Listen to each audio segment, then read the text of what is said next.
and I saw the first Star Wars movie, I was enamored with the light side. I thought that might be the way I want to go. And as I started to grow up, and I started to become more jaded about the world we lived in, I realized that I had the power to rule. I decided that the dark side was the only side. Who will follow me to the dark side? I will rebuild your world. Your universe will be better than ever if you follow me, Mark Gideon. Mandalorians have nothing on me. Jedis have nothing on me. I will be your fearless leader. How many of you want to be a dark trooper? Yeah! How many of you want to change the outcome of your lives? Follow me, and you will know what the truth is. Bring me the child. And I will squash that little big-eared bastard. He has something that we all need. He has something that we all want. And in the world and universe that we are moving toward, we will all need to have a little piece of that big-eared bastard. Follow me, Moff Gideon. Follow me. What do you have to say about that? Yes.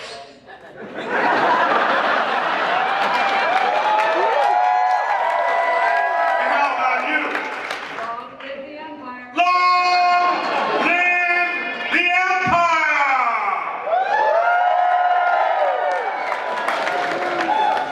Boo-hoo to you.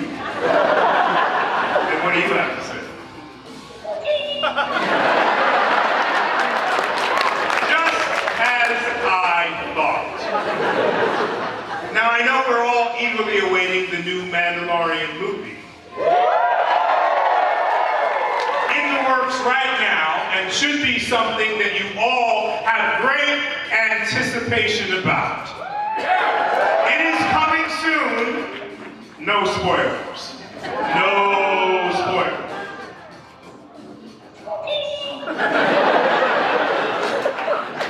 Oh, really? Okay, I'll take it. So we have a great evening planned for you. Really, really marvelous evening. And you know, from time immemorial, from the beginning, we love the hero. We love the person who can make the right decisions in the right moment, who can use the right physicality at the right time, we can believe in, and who we can follow. And that person, when I was a young boy, was Luke Skywalker. He was smart, he was handsome, he was physical, and he could do all the things that we needed a leader to do. So we followed him. Through all of his trials and tribulations, we found that he could represent the goodness and the light that was inside of each and every one of us. So I am here tonight to invite to the stage the inimitable, the one and only, the hero of heroes who started it all, the most incredible Mark Hamill!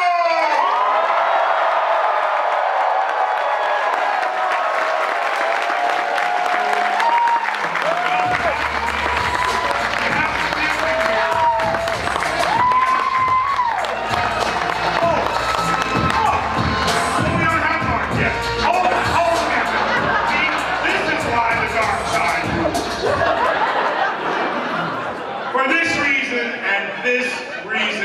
only. That's why I'm the man. With the plan. How many people will follow me? Tell me that. Come on. Yeah, I'll bring you to the dark side. I'll bring you truly there. So, Chicago, we love you, and we're so happy to be here tonight. And if I have a panel here next year, I want every single one of you to come. The excitement and the electricity in this room is absolutely incredible. So, I will take 5 questions. 5 questions from anyone in the room. Who's got it right there? Come on. Wow, we're going to move to the MCU. I got to tell you, so being in The Mandalorian, if that wasn't enough for me to become a child again, and to really pique my imagination and curiosity, and to revitalize this whole Disney universe of Mandalorian, which has been done so well by Jon Favreau and David Filoni. I've graduated for the time being to the MCU, and I am having a blast. I'm playing a character that you've never ever seen before. I know many, many people had expected me to be certain characters that they had envisioned me to be in their mind's eye. And for a long time, people were trying to guess who I might be in the MCU. Well, I'm Sidewinder. Seth is a guy who never planned on moving to the dark side. A scientist, a great mind, but when you see this movie, you will see me do things that you've never seen me do before. He is a bad... So you're gonna love it. Do you think in your suit you can take Darth Vader? Well, I have to consider a little bit. Absolutely without doubt.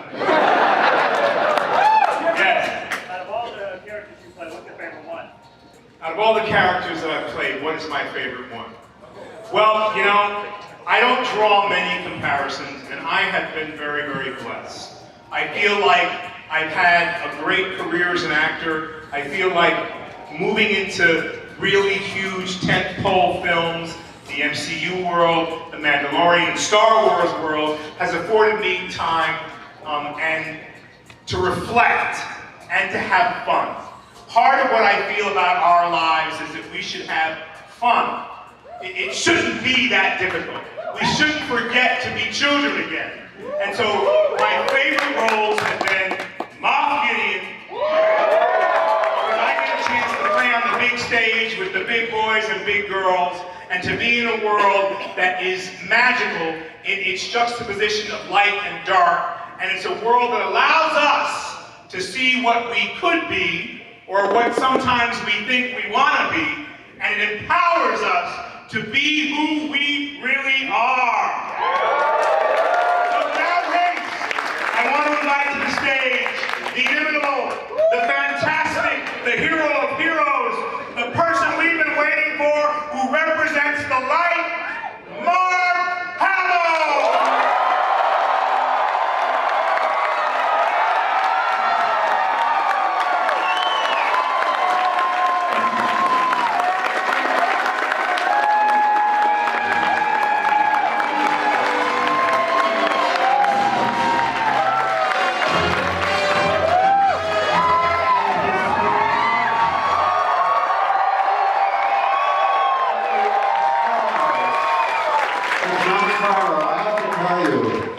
Have you seen this man in Breaking Bad? Mandalorian? He was a revelation. All I said to my wife is, where has this guy been? You are brilliant. Thank you, sir. Just a brilliant actor. I love you. I love what you do. Thank you so much. Enjoy. Thank you. Enjoy!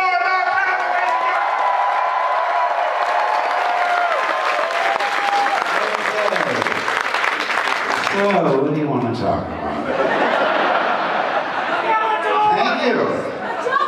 I've been pretty busy lately, and I should tell you what I've been doing. Right now I'm in Winnipeg. I filmed yesterday, came after we finished shooting. I have to go back. It's a movie called The Long Walk, based on the Stephen King novel. And it's pretty grim stuff.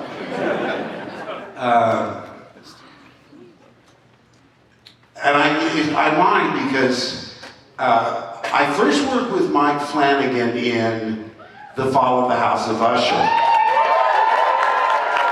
And I said, okay, let's see. I'm playing a soulless, amoral sociopath who's also a lawyer.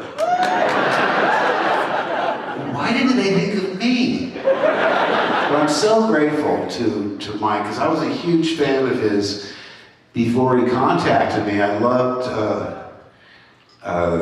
The Haunting of Hill House, The Haunting of Bly Manor. I loved Midnight Mass. And so I really wanted to work with him. When I read it, I thought, I don't know how I'm going to do this part. A lot of times you read something and you go, oh, I know exactly who this guy is. That character came to me very late in the game. In other words, I'm flying to Vancouver and I'm still not really sure who this guy is. He's the lawyer for this terrible Usher family. A family where the matriarch and patriarch of this company that manufactures this drug that's making them billions of dollars but is killing millions of people. So that's, even though it's fantasy, you can relate to that. You say, oh, that's the Sackler family. That's OxyContin. So it's based, there's a reality that you can accept. And every one of their children is worse than the next. They're all horrible people. and what a cast. I mean, he uses a lot of the same people over and over again. So I was a big fan of all of these people that were in it, Carla Gugino and Kate Siegel. And Henry Thomas has been in like 8 different Mike Flanagan things. But like I say, I thought, he came so slowly. In other words, I thought, well, hair-wise, I think he's someone that wants to get out of the shower and just do this with a towel, and that's it.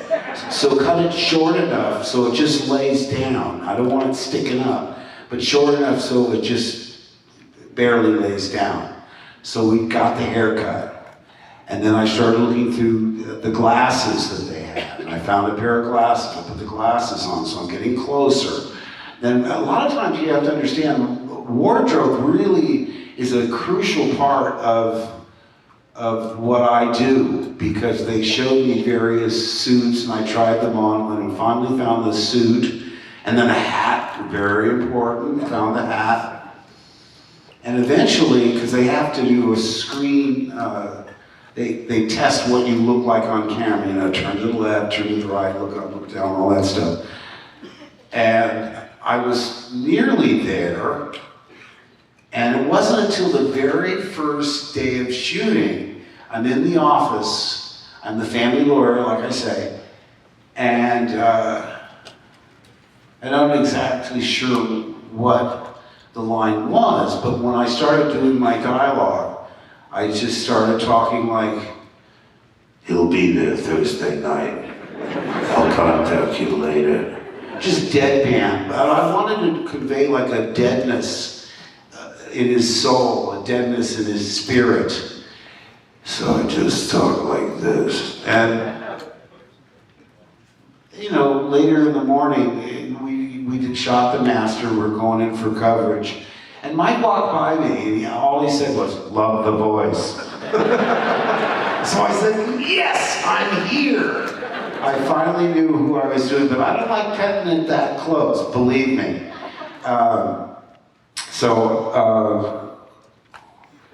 What else am I doing? Oh, I'm the major antagonist in the SpongeBob movie. Yeah.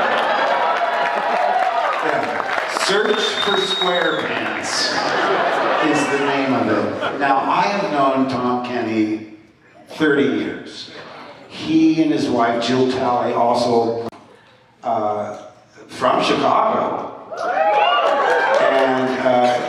And my wife and I have been friends with him for years and years and years. And Tom is just a delightful person, aside from being so talented. And I went in to do my first session. And usually the director's in the booth, right, a glass booth. In this case, Derek was directing and he was right in front of me at a table. Tom was 2 feet away, acting out all the other characters. He's so hands-on. And they said, well, we need another session when I was in Winnipeg. I said, can't we wait till I get back? Because I really want Tom to be there. They said, no, we really need this. Even though it's not coming out till next year, schedule-wise, we can't wait till mid-September when you're coming back. So I did a Zoom, but Tom was on the Zoom, so I was very good. And I think it went well because I made both of them laugh. I'm playing the Flying Dutchman. Now, when they offered me the part, I didn't know if I'd seen it when the kids were small, but I didn't really stick with it over the years. They're celebrating their 25th anniversary.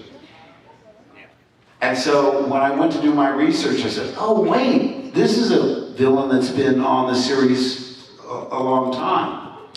Voiced by Brian Doyle Murray, who I don't know personally, but I loved him on Saturday Night Live. But for whatever reason, they asked me to do it. I mean, that's kind of showbiz, you know? I mean, you win some, you lose some, you're up, you're down, you're in, you're out. But I'm having the time of my life. We had so much fun doing the recording sessions. What else? Oh, on September 20th, I think it's a Friday. Anyway, next month, I'm a voice in DreamWorks' The Wild Robot. It's based on a Peter Brown children's book. It was a #1 bestseller in the New York Times.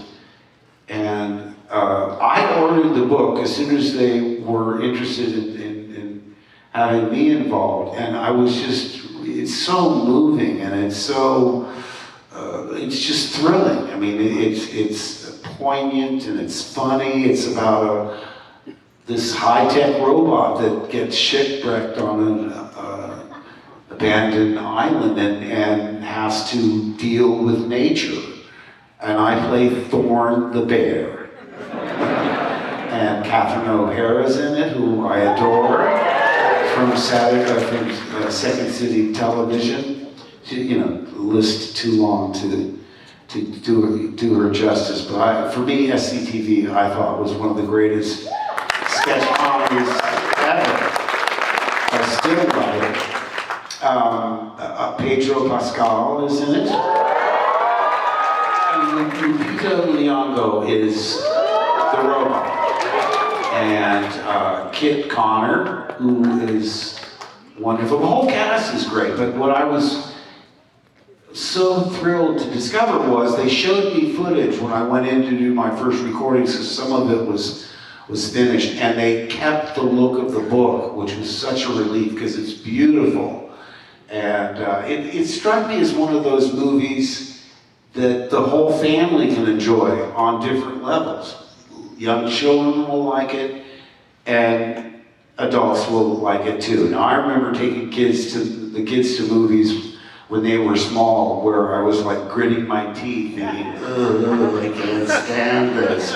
I would never let on, especially if they enjoyed it. That's the main thing. But this is one that I think covers all the bases. What else? Oh,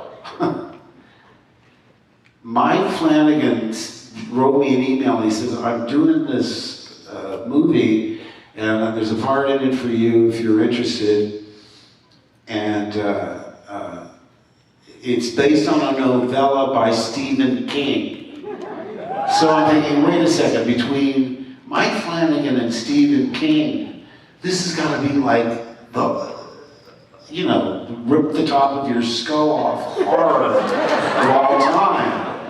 And it's atypical for both of them. It's called The Life of Chuck, and it tells the story of this little boy named Chuck in 4 different stages. He grows up to be Tom Hiddleston. And it goes backwards. It goes Act 3, Act 2, Act 1. And I'm only in Act 1. Spoiler alert. But I played Chuck's grandfather. And the basic look was, I said, just take all the color out of my hair, all white. I had a bushy mustache. I get gray in my beard. I don't color my hair, but I don't have a lot of gray in my hair, it's just in my beard. Basically, imagine Geppetto from Pinocchio. That's exactly how I look. And, but like I say, it's touching, and it's sweet, and it's poignant, and it's all these things. But I said, between you and Stephen King, your tagline should be The Life of Chuck, not a horror movie. Because you get people's expectations set in the wrong way. Oh, maybe it's a good thing. Maybe they go in expecting some gruesome, horrific story and they'll be surprised. So that's going to be, it was done independently, so we don't have a distributor yet. But I'm going to the Toronto International Film Festival. They're showing both The Wild Robot, which does have a distributor. It's DreamWorks, hello. But The Life of Chuck is a very small, modest film, and it'll be, oh, my dogs are backstage, by the way. They'll make an appearance later, I'm sure. But the whole point of showing it in Toronto is to hopefully find a buyer. And I'm very confident it will find one, because it's unlike anything you've ever seen before. Words don't do it justice. Okay, what else? So that's... Let's see the dog. Let's see the dogs. I'm losing the audience already. Bring on the dogs! It's about Star Wars.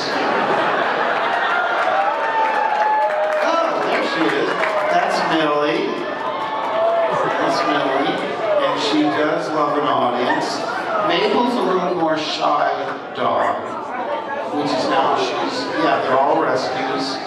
That's my daughter Chelsea. And do you have El Diablo with you? Because we named her Molly, but after about 2 weeks I said, she's not a Molly, she's more of a Trixie. And by the way, I had no say. My wife walked into my room. I'm sitting there, reading a book or whatever. She has the dog in her arms. No phone call. Like, hey, do you think we should get a dog? And I'm not going to say, take it back, so we just accepted it. But boy, is she a handful. One of the least favorite attributes of her is just yapping incessantly. If the phone rings, she barks. No, but small, like a chihuahua, smallish. And just, a person will walk by on the street outside, she barks at the person. I love her to death, but, if I could wave a magic wand.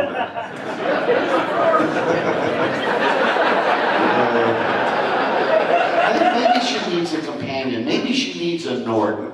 That's a dated reference, because Trixie and Norton were Ralph and Alice's next door neighbors on the Honeymoon, on my all-time favorite shows. So I said, maybe she needs a Norton. We'll see. So what else? It's kind of boring in talking about yourself all the time, believe it or not. But listen, I have to thank all of you, because sometimes I'm just overwhelmed at the emotions that I sense when I meet you. I saw a grown man cry today because he was just overwhelmed. I've liked you since I was a little boy. tell me that I'm old without telling me that. But, and I have to say, I mean, because I don't really, it's like, I don't get to see the reactions that people have. I mean, when I saw any of the movies, you see them at a screening, you don't go with a paying audience and see them. So sometimes it's quite a surprise to see how the impact that it has on people. Well, I don't know. I mean, I could throw it open to questions, or you could shout out a topic. What's that?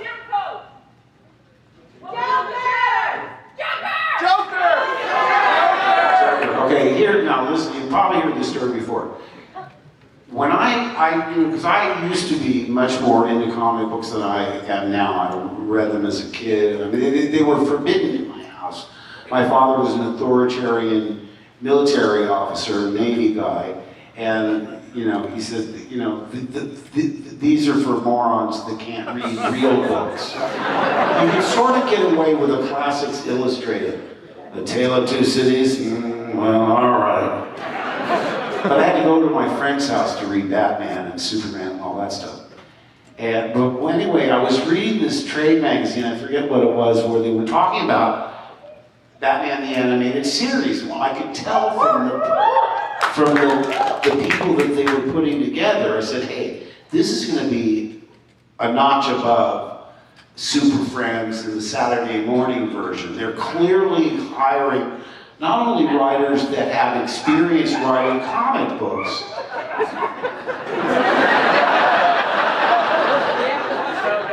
I'm getting upstaged by the dogs again. But I said, this is going to be something special. So I called my agent. I said, I'd really like to get on this series. I'd done one series when I was a teenager, an animated series, Genie, which was based on I Dream of Genie. But then it didn't occur to me to pursue voiceover animation. I went to Broadway to try and get character parts I wasn't getting on film, when I realized, in retrospect, the greatest avenue for character parts are in animation, because they cast with their ears, not with their eyes. And you get to play parts that you never get to play on camera. In fact, I do dialects, but you know, pretty much the only person allowed to do dialects on film is Meryl Streep. It's an unwritten law. And they keep hiring like Australians and English people to play Superman and Batman. I said, do we go to your country and try and play Sherlock Holmes? Cut that out. Hire Americans. But so they said, okay, you have an audition, and they set the time and date and everything. I had to put it in context. This was within a month or two of Michael Keaton being announced as Batman in the Tim Burton film.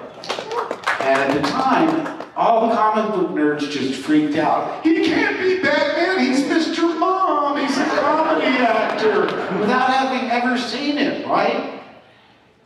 But it was a big backlash. So I only tell this story to put it in context, because when they said they wanted you to read for the Joker, because I said, I'd rather, you know, do a villain that's never been done, either on the Adam West show, Two-Face, Clayface, Ra's al Ghul.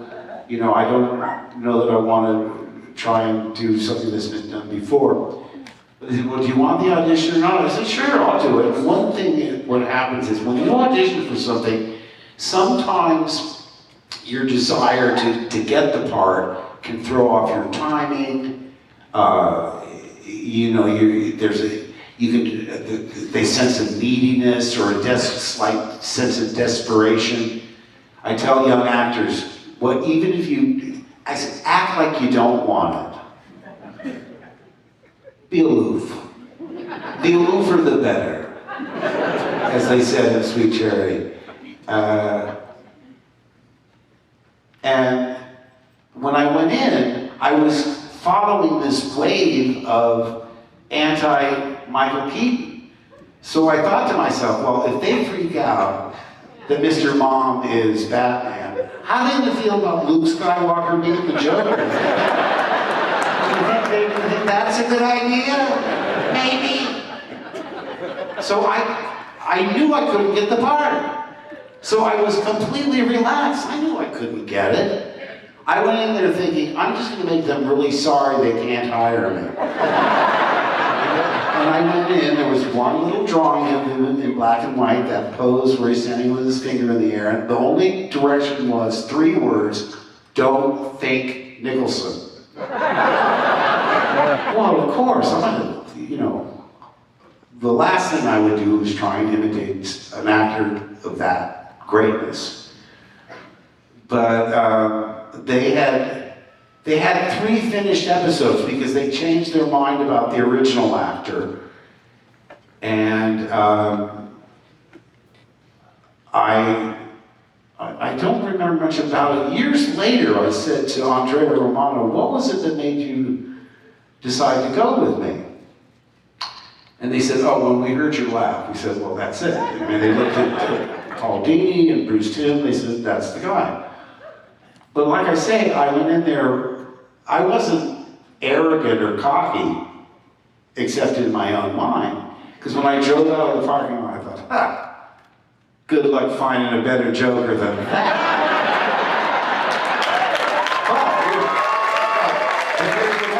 Here's what happens. As soon as your agent says, they want you, I went, oh no! I can't do this. I can't follow Jack Nicholson. I can't follow Cesar Romero. And I couldn't even remember what I had done. Months had gone by before I went for the first recording session. And remember, I had to do the 3 episodes that were finished before I met the whole cast. Before I met Kevin and Bob Hastings, Commissioner Gordon, all of them.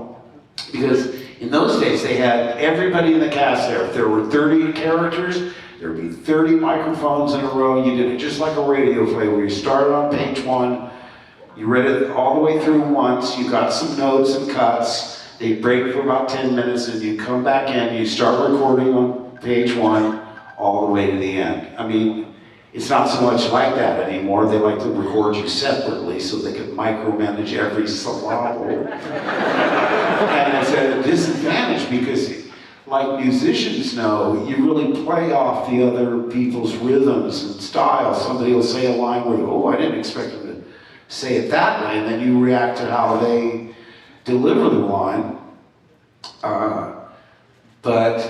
So I'm driving in for the first session, and I couldn't remember anything about, did I sound like this? Did I sound like this? How did I sound? How did I laugh? And of course, in Los Angeles, if you see a single person behind the wheel laughing hysterically, it's just another Thursday. And when I got in there, I said to Andrea, I said, I don't remember what I did. I don't think I can do this. I mean, I don't know anything. She said, calm down. We have your audition tape. They played it for me, and I went, oh, yeah, okay. Yeah, all right, I can do this. But it turned out to be, it was so well written and so much fun to do. My agent, of course, was mad about it. They said, well, you got the Joker. I said, well, why are you upset about that? Well, we were hoping you'd get Alfred. I said, Alfred? The butler? Why would you want me to be Alfred? Because he's in way more episodes than the Joker is. He's in many more episodes. So they were thinking from the standpoint of how many checks I would get. Because obviously, I don't know how many Jokers are, 1 in every 15 or something. That was the first thing I'd done since I was a teenager, and it was so real well written, and so many great people.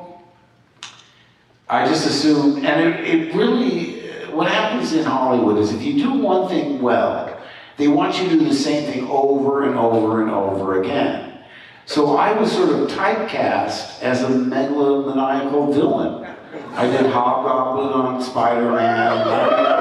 I did a list of all these, but I was pretty much typed as a villain. which is fine, but I mean, like, I had to be careful not to slip up into the Joker range. I kept Hobgoblin deep and more resonant.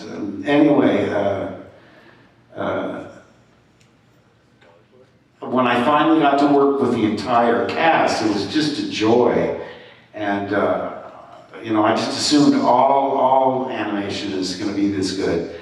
Well, no, not so much. But it certainly opened up a career that I didn't have before. And for someone that wants to be a character actor, animation defines character actor, because the idea of a character actor is they disappear into the role and you don't see the face so much as you see the character. Well, animation does that for you. You don't see the face, and you hear the voice meld into the character. So I thought, what a waste of time, because I mean, Genie was like in 72, and I think Batman was 94, but I mean, it was 20 years of lost time. I mean, I didn't even know there were agents that specialized in animation. I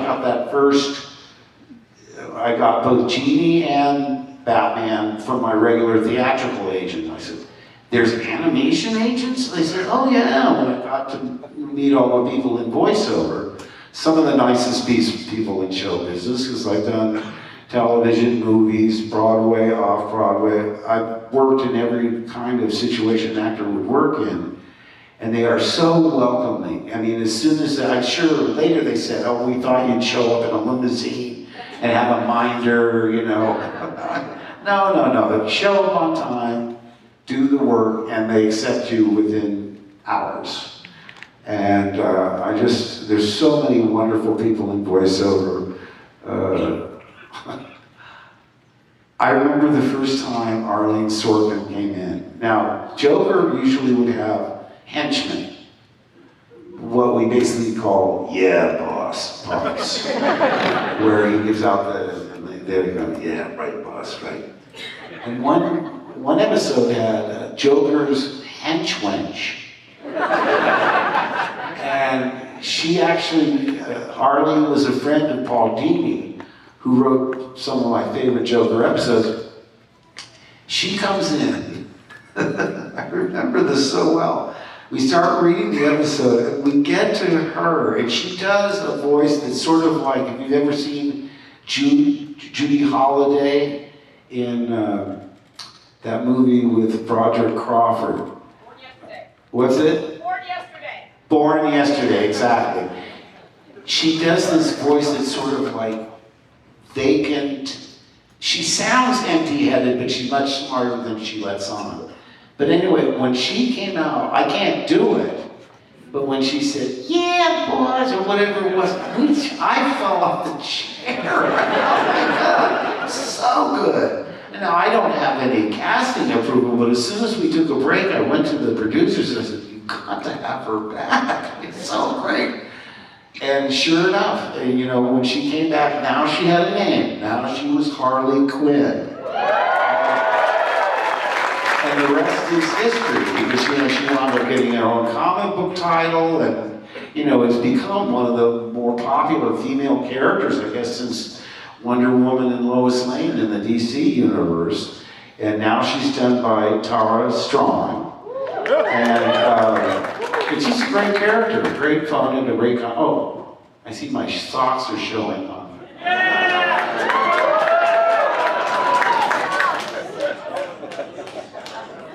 It's The Simpsons. That was a moment when I even called myself, good news and bad news. I said, what's the good news? Because I said, oh, I love The Simpsons more than life itself. They said, they want you on The Simpsons. I said, what's the bad news? They want you to play yourself. I mean, I played myself, I guess, on Big Bang Theory and on The Shooting. But my point is, when you're playing a character, you don't have to take responsibility for anything you say. It's not me, it's the character. When all of a sudden you're playing yourself, you're thinking, would I say that? Would I think that? How do I sound? I mean, I don't know. Who am I? I have no idea.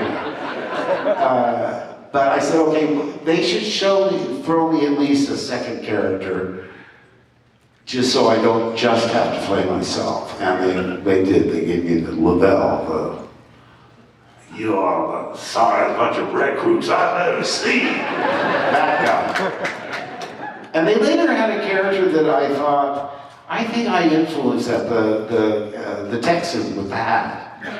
Not played by me, but played by a very talented actor, as they all are on The Simpsons. Which brings me back to, I don't know what I'm here for. Why am I talking?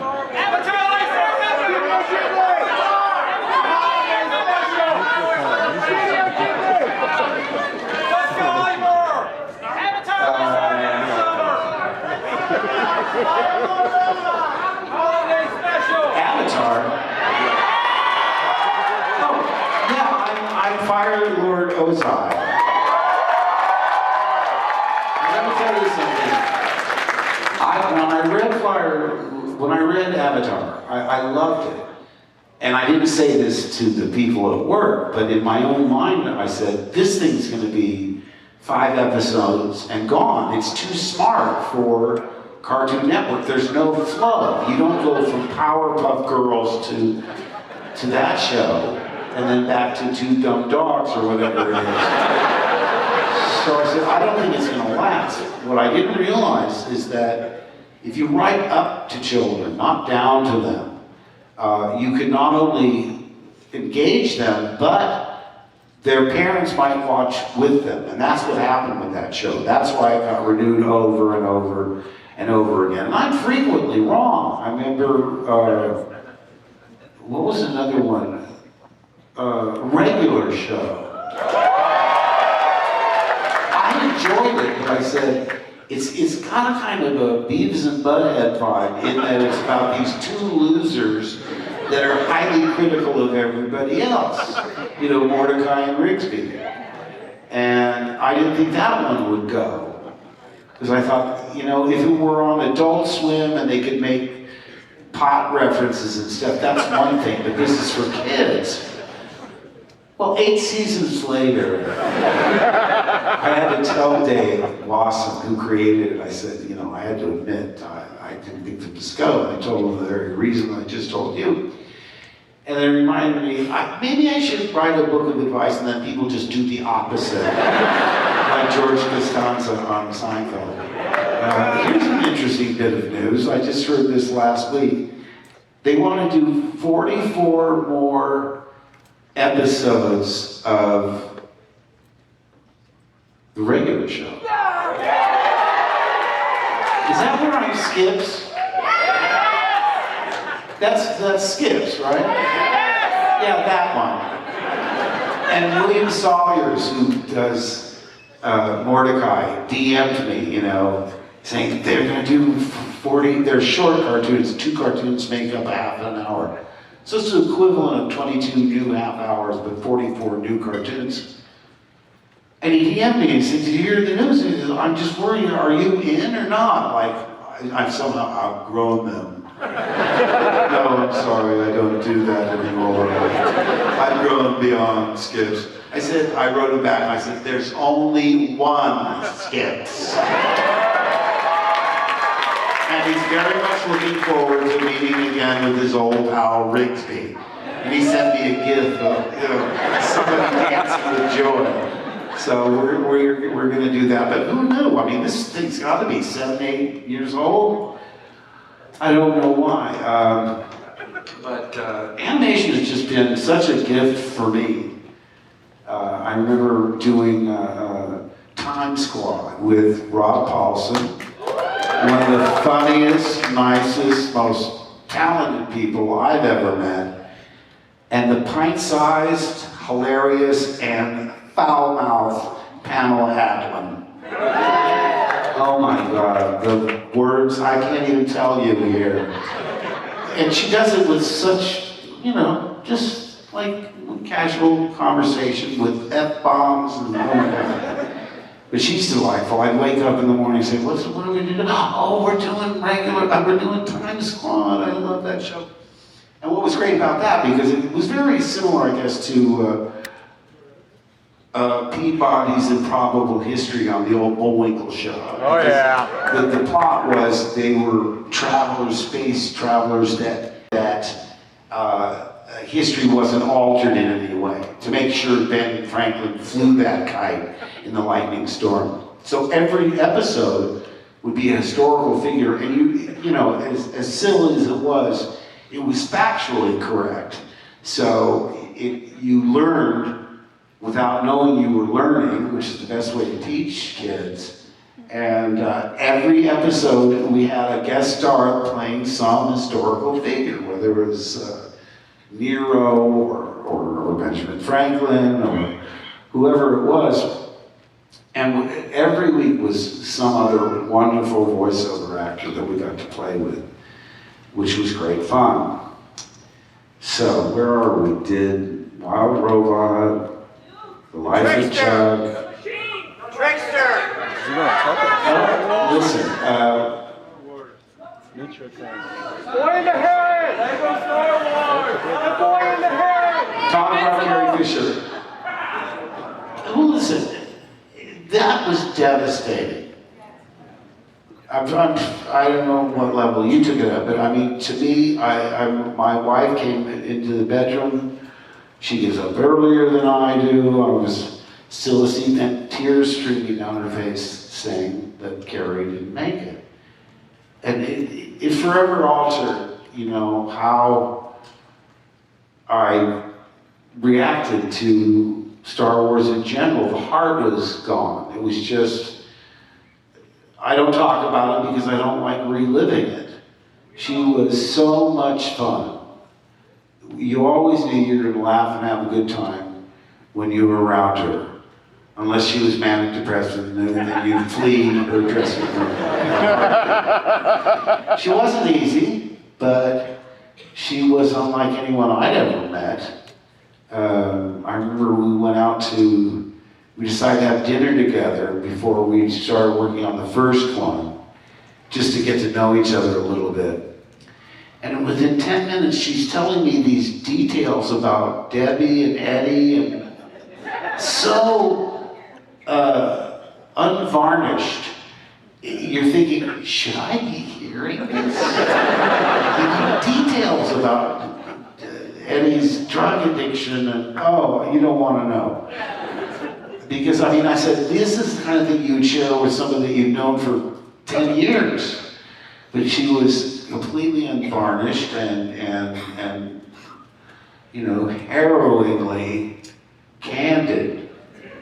I remember, you know, after we finished filming, she said, oh, there's a birthday party at my house. Do you want to come? Now see, I was in the middle of 7 kids to a military family, moved coast to coast to coast to coast, and finally my father got transferred to Japan, and I went through the last 2 years of high school at Yokohama High in Japan. And I never knew anyone famous. I didn't even know anybody who knew anyone famous. The next door neighbor was a baggage handler at San Diego Airport, and he told me the story that he returned Jerry Lewis's wallet that had fallen on the tarmac. And I was just mesmerized. Jerry Lewis exists in real life. I couldn't get my mind around it. And he gave you $50? This is in the early 60s.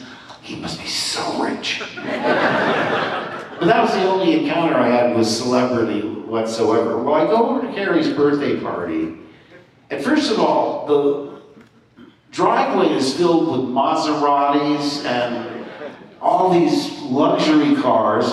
I go in, and pretty much everybody was the son or daughter of somebody famous.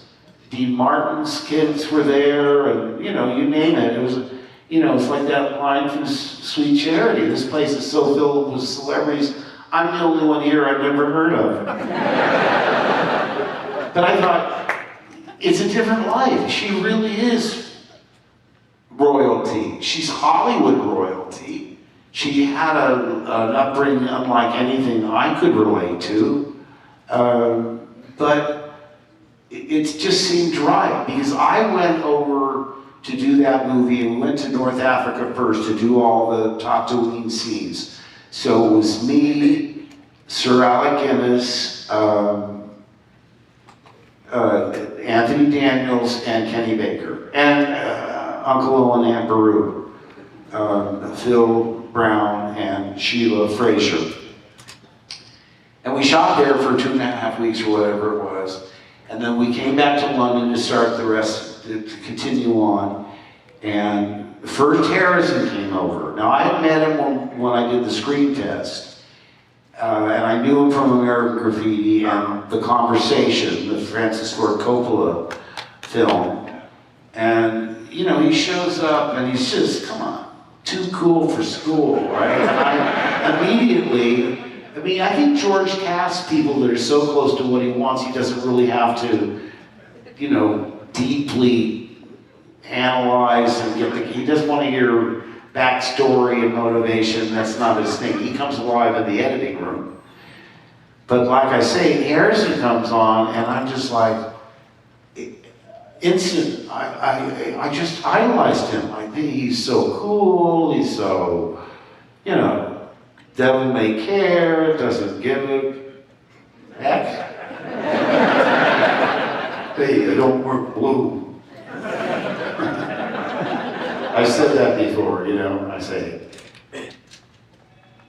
may the force be with you. Unless you're MAGA, then you can go force yourself.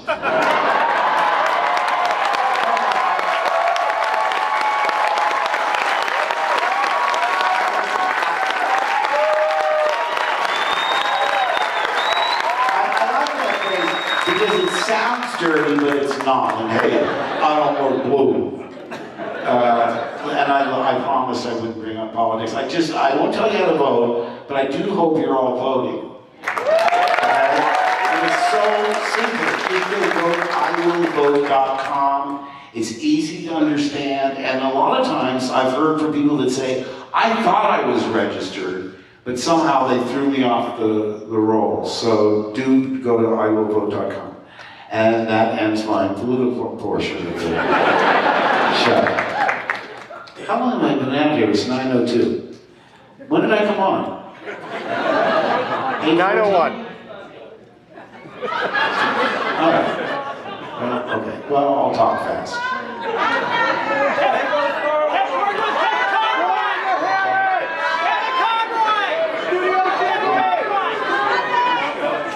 What about George Lucas?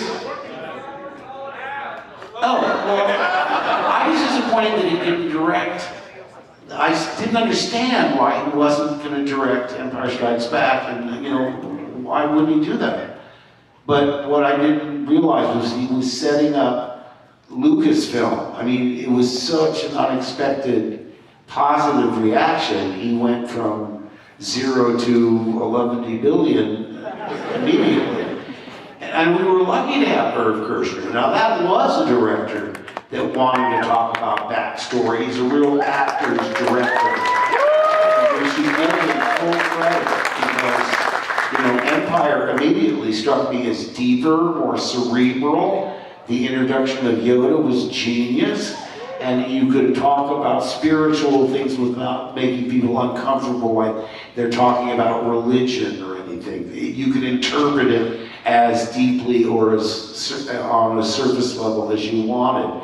So I was really impressed with the script for that. In fact, I remember when I read the third one, I thought, no. I sort of was thinking the plot would be, because Luke, you know, he lost a hand, he has a black glove, he's now dressed in black, and as we all know, villains dress in black, it's a rule. So I kind of thought the third one would be about Luke struggling to decide between the light and the dark, and I was reading and thinking, Ewoks? And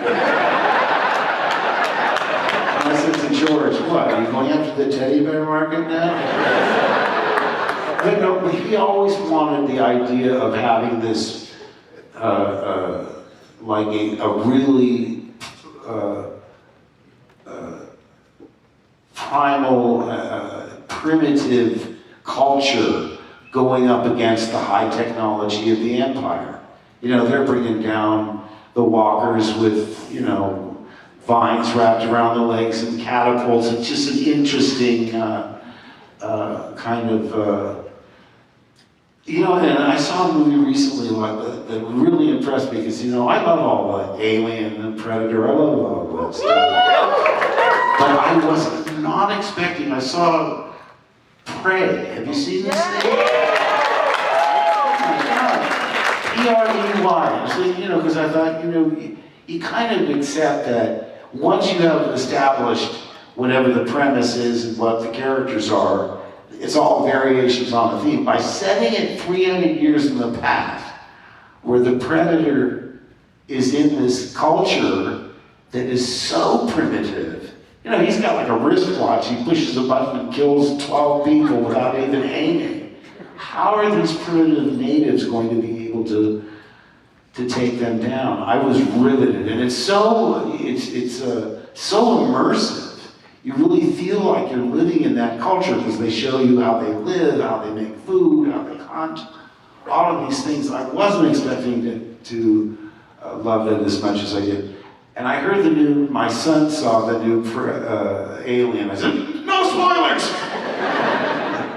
But he loved it, so I have high hopes for that. Anybody see it yet? I'm asking a Comic-Con crowd, have you seen it yet? First day, first showing. That reminds me, I remember the day that Star Wars opened, the driver came to pick me up because we were dubbing the 35 millimeter prints because only the 70 millimeter had gone out. It only opened in like 18 theaters. Nowadays they open up in 2,500 or whatever. And I said, hey, can you drive by Grauman's Chinese because I haven't seen, there was no poster.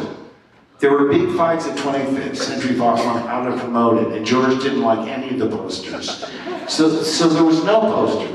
They just put, you know, stills from the film, you know, lobby cards of different scenes with no poster. But I wanted to see what it looked like on the marquee, and he drives me by, and I could not believe it, because I've been watching for an ad on Saturday Night Live or anywhere really on television. I never saw a television ad before it opened. I never saw an ad except in the trades, you know, in Hollywood Reporter and Variety, but in, you know, just general periodicals.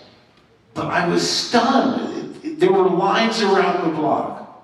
Day one, first showing, I thought this thing might take a little while to get off the ground because the hardcore fantasy science fiction lovers will see it day one, and then word of mouth will spread that it's funny, it's not like anything you've seen before, quite like anything you've seen before.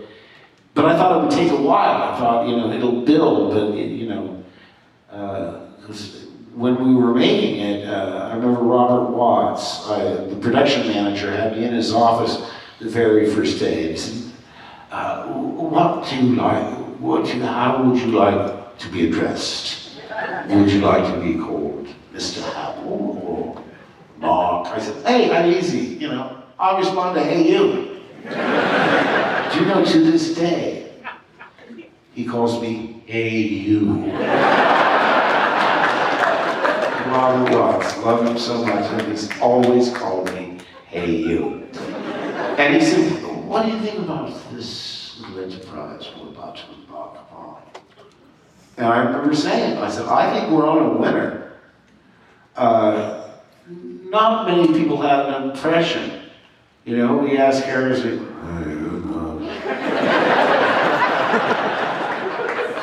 but I had a friend, Jonathan Panner, who worked at in the cinema department at the Los Angeles Museum, and I said, you should look up the grosses for, you don't have to go back to silent films. Forget about Metropolis from say King Kong on. Look up the grosses for fantasy films up until the present day. Because he'd read the script. I read it the first time. I told this story before. I got the part, I hadn't read the script, I just read the scene I was in for the audition. So I never forget reading it for the first time. Because when I did the audition, I figured, well, Harrison's a leading man. I must be like his annoying sidekick. And the title page of the script was The Adventures of Luke Starkiller, as taken from the Journal of the Wills, Saga #1, The Star Wars. And I'm thinking, wait a minute, I thought I was Luke in the audition. No, it must have been Harrison that was Luke. I'll just read it and see what my part is. But within, 20 pages, you realize, oh my God, I mean, this is a high school kid on this desert planet. That's gotta be me. So it's seen through my eyes, which is very unusual. The standard way would be to tell it through the eyes of a 35-year-old, scoundrel, pirate, smuggler guy. It just made more sense. So they already found how offbeat it already was. I also thought that it was effortless feminism to have the princess be far from a shrinking violet. She was like telling Darth Vader off to his face. She was not intimidated by Darth Vader in the slightest. I thought I recognized your foul stench. I mean, wow, pretty mouthy, huh? And when we rescued her, she made chunks out of Luke and Han. You call this a rescue? Give me that gun! And she made us look like, the Two Stooges. I mean, and I thought that's effortless feminism, because it's not apologetic, it's just showing a woman is as formidable as any man that's on the screen, for sure. And I said, so when Robert asked, what do you think? I said, I think we're on winner. I said, I'll make a prediction. This thing is going to make as much money or more than Planet of the Apes. I meant the original, not the one the remake, the one in the late 60s. So I said, if at the time it costs around $8.5 million, so what you do is you double that and add half of that to know what your break-even mark is. So if it costs $10 million, after it makes 25, you're in profit. I said, and we signed a contract that if the first one were successful, we'd do part 2 and 3. So I said, there's no doubt in my mind, we're gonna make all 3. I had no idea the extent. Oh, the girls are back. Is it time? Oh, they were sent out to wrap me up. Oh, well. Finish the story. We love you, Mark Hamill. Love you.